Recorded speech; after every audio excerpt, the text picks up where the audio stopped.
technological innovation, and he's even talking about $1,000. He said, yeah, I didn't get to talk much at the debate, but people know that I'm the Asian man that wants to give them money. My issue with Andrew Yang goes to issues like foreign policy, where he's against this notion of Assange, and what he said about Palestine was outright utterly disturbing. However, the UBI I like, even if I don't necessarily entirely agree with how his framing of it. Meaning, I think people should get a UBI just because they're Americans, and the resources that is supposed to be in their names have been getting privatized for God knows how long. They should get that money just because they should take part in the fat of this particular nation, and it shouldn't go entirely to the 1%. He's thinking of it in terms of a freedom dividend purely from the standpoint of technological innovation. Technological innovation that creates a certain degree of that deals with technological unemployment, those type of things. But the fact that he's talking about it is a positive thing. And so I kind of want him on the debate stage to have that conversation, especially since nobody else is talking about that particular issue. And if we're talking about dealing with real things, having the Asian man that wants to give people money and is talking about technological unemployment, that is a positive thing. Again, despite the fact that I would never vote for him. Anna Kasparian moving slightly. I have several people who are Yang supporters on my channel.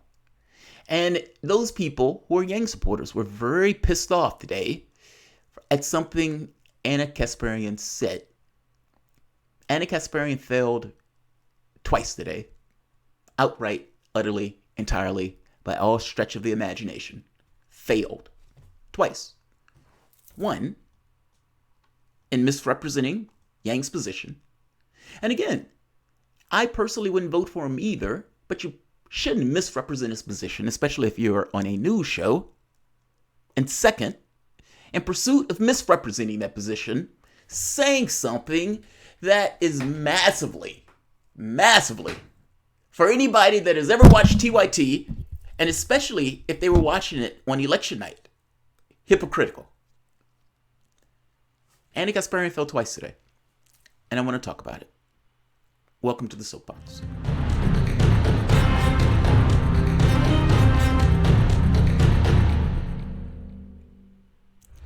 Hello everyone, my name is Jamarl Thomas. This is indeed the Progressive Soapbox. Guys, if you dig this content, you find yourself coming back often, like, share, and subscribe. Only if you like it. Also, if you really find yourself coming back often, please consider supporting through PayPal or Patreon. These videos are often demonetized, and so this content is brought to you by you. So Anna Kasparian, I often don't necessarily do shows on Anna. I've done one or two in the past. I don't necessarily make it a thing because I don't necessarily follow TYT like that. However, when people on my channel are somewhat pissed off at something somebody said, I tend to inspect to see what's going on. Sometimes it's real, sometimes it's not. Sometimes it's in their head, sometimes it's entirely subjective. In many of those cases, I pay no attention. I just kind of keep moving on. However, when it's something that's legit, I raise it. Like I said, I wouldn't vote for Andrew Yang. That's not Andrew Yang. That's the beautiful crystal ball. I wouldn't necessarily vote for him, but I wouldn't necessarily trash him either. And I would say within that, trashing, not misrepresent his position. I see this today.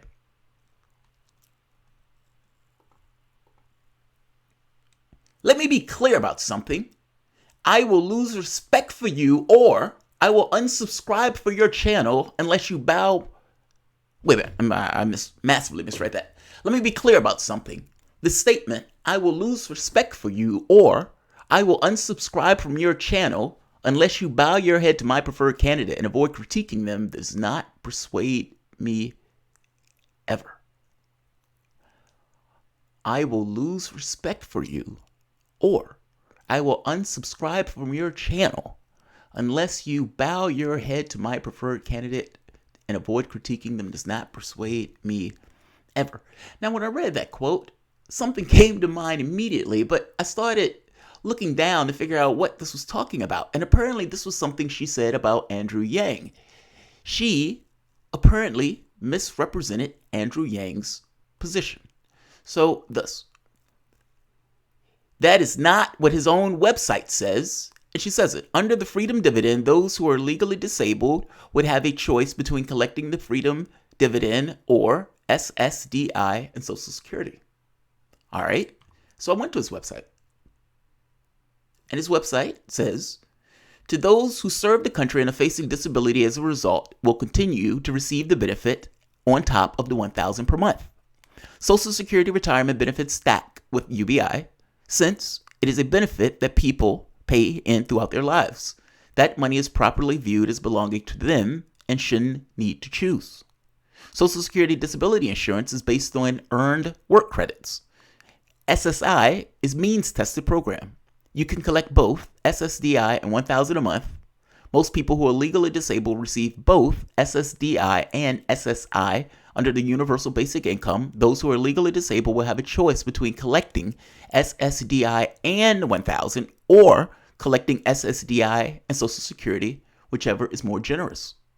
Even some people who receive more than $1,000 a month in Social Security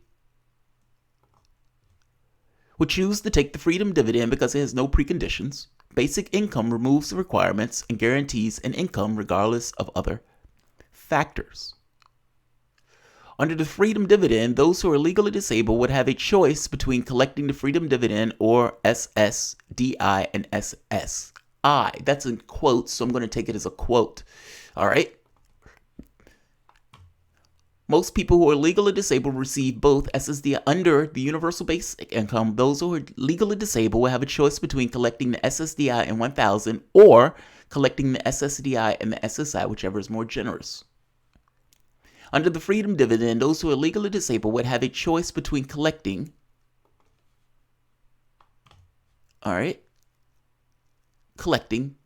this is where we are, SSDI and $1,000, the freedom dividend, or SSDI and SSI. What's wrong with this picture? On Andrew Yang's site, it says SSDI and $1,000 a month or collecting SSDI and SSI, whichever is more generous. On hers, she has between collecting the freedom dividend or SSDI and SSI. I don't know what she's quoting here, but it's not from Andrew Yang's site because Andrew Yang has something entirely different on his site. Whatever I think of the freedom dividend and welfare thing, it doesn't necessarily seem that the freedom dividend is competing with Social Security. If you collect Social Security under Yang's idea, you would have the choice between continuing to get the freedom dividend and Social Security or collecting Social Security and SSDI. Meaning you can collect SSDI and Social Security, meaning you just stay with where you are. Maybe you're getting $1,200, $1,300, $1,400 from Social Security, depending on how much you made throughout your life. In which case, there's no reason for you to accept the freedom dividend, in which case you collect your Social Security and your SSDI. In other terms, you may say, look, I want to be able to work. And if I work and make too much money, Social Security will ding me for it, or at the very least, Social Security will go down. So even though I'm making more in Social Security, I may choose to get the freedom dividend instead, so I can continue to work and make more than what I was making prior and just using Social Security by itself. Meaning, his argument is, look, you can collect your Social Security check, or you may stop Social Security and get the freedom dividend because there's certain restrictions associated with Social Security that are not there with the freedom dividend. You have choice. But it's Social Security and SSDI, or the freedom dividend and SSDI. I hope you understand what I mean. Yeah. His point is you can get both.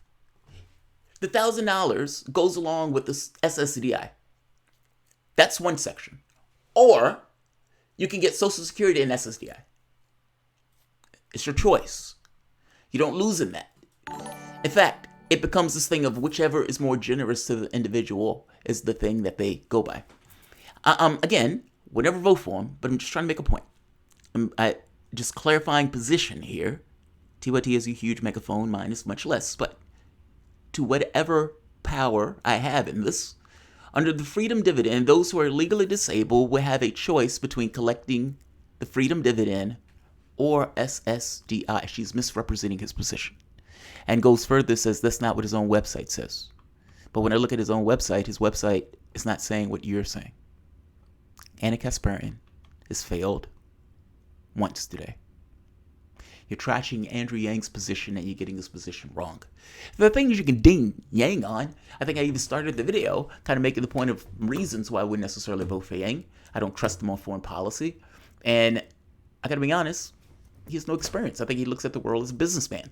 And so even though he's running in a progressive race, he could, for all intents and purposes, run in a Republican race as a libertarian and be just as perfectly okay. So I wouldn't vote for him. But I also wouldn't necessarily misrepresent his position. Second failure. This tweet. What's wrong with this tweet?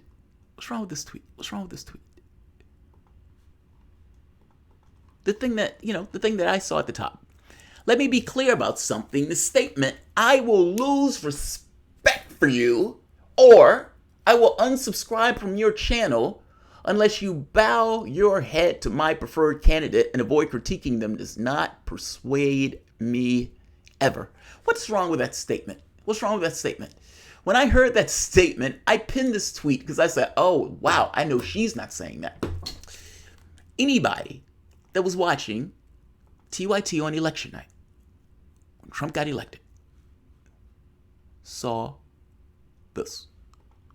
No respect for women who voted for Trump. Okay? Yeah, me too. I think so poorly of them. And the reason why is because, look, I don't think that you're a single issue voter. I just think you're dumb. Okay? I think you're fucking dumb. First 30 seconds. I'm sorry. First 14 seconds. Let's go back to this tweet for a moment. First 14 seconds. Let's go back to the tweet. I'm giving you context because I was watching that night, and that was, you should watch the election night meltdown. I'm pretty sure this somewhere on the web. It's fucking fantastic. It's great television.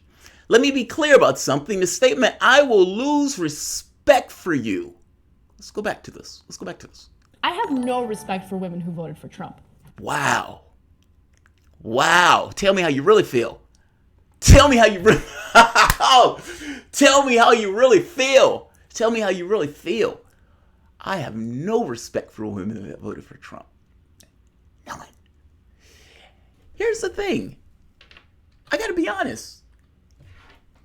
I can't ding her for this tweet. Not by itself. People have their own political dispositions. And you can have a political disposition that says, look, I will never be moved by saying that I will lose respect for your candidate. Fair enough. I get that. I feel you on that.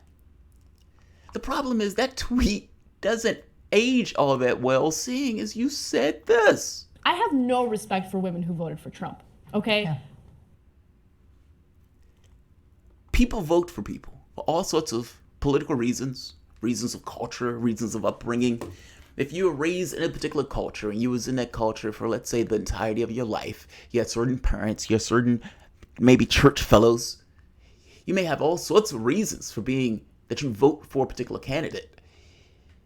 The majority of blacks continue to vote Democrat and are voting right now for Joe Biden, a man that got on stage and said that black people don't know how to raise their families. So this thing of, dinging the people that are doing it, I get it. I don't necessarily agree with the votes that each and every person makes. And even their reasoning and logic for it oftentimes doesn't even make sense, especially if it's ever held up to scrutiny. And people have this thing about them that they bind to their belief systems. Meaning, even going after the fact that what they're believing and their motivation for doing so and the objective outcome within the world itself matter less, because the moment it's challenged, they're going to resort to some level of defense or just kind of backing away out of that particular conversation. I get it. Totally get it. I can't ding people, in this case, for who they vote for. Personally, I think people conform to their environmental conditions.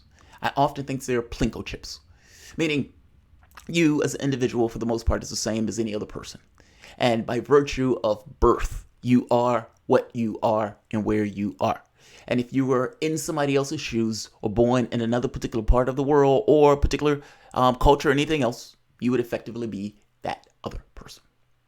This element that there's some aspect of the person that goes beyond the person, I'm not necessarily all that in line with, even though I don't necessarily entirely agree that people are Plinko chips. I think there's agency in the process, but that agency is, I think, to some degree always constrained by the environmental conditions and everything else. My point is this.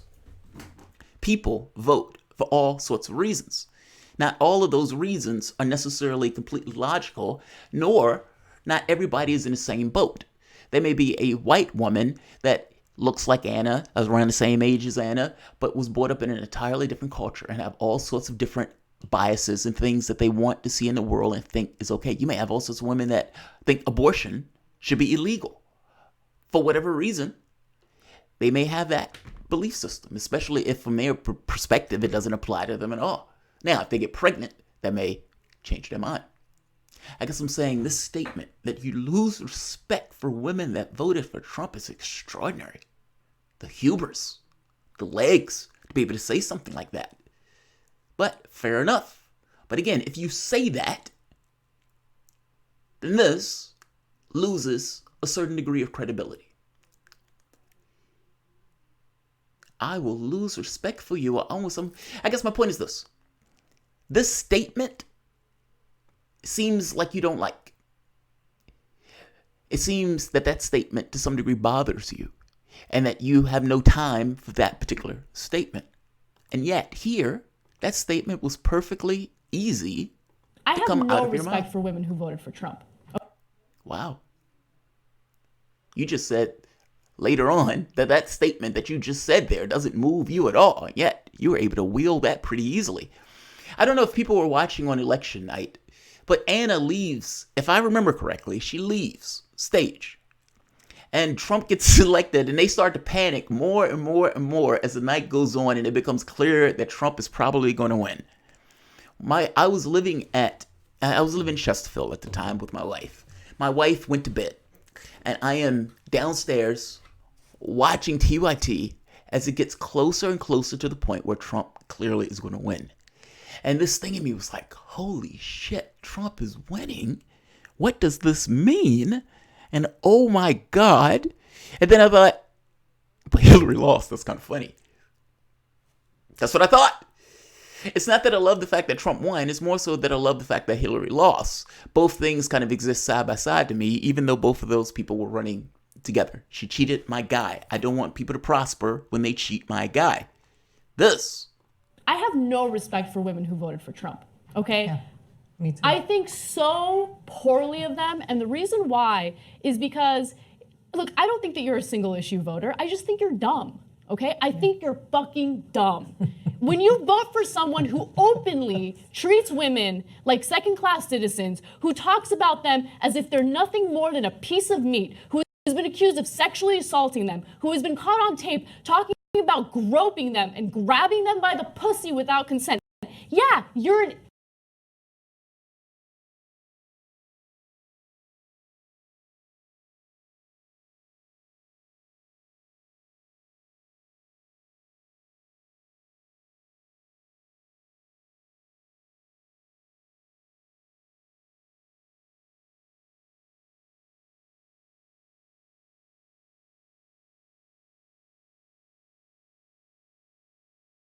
I'm not in this business of attacking people for who they vote for.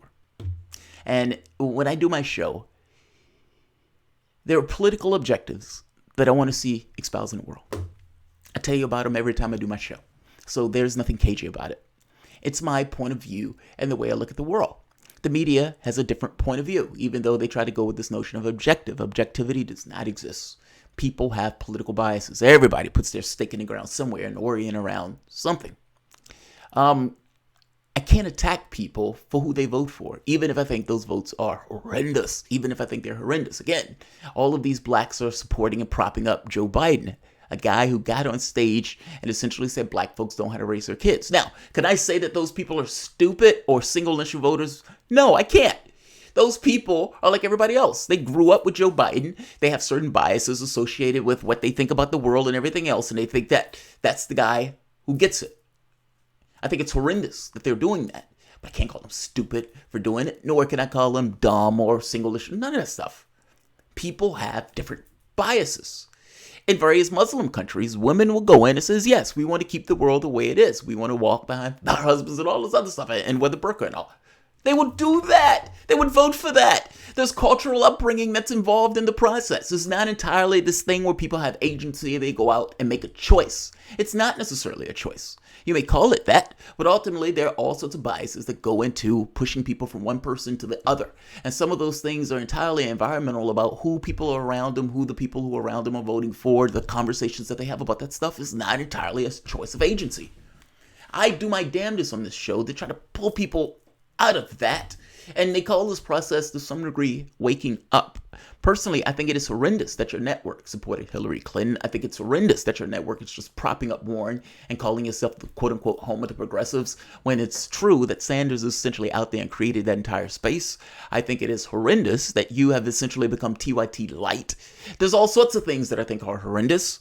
But that's because you guys are a network and you guys are out there promoting a certain point of view. And it is perfectly okay for me to criticize your particular point of view. And I'm not even saying that it's entirely wrong to try to push people in a direction in regards to who you want them to vote for.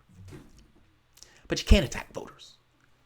And you can't make this tweet so stridently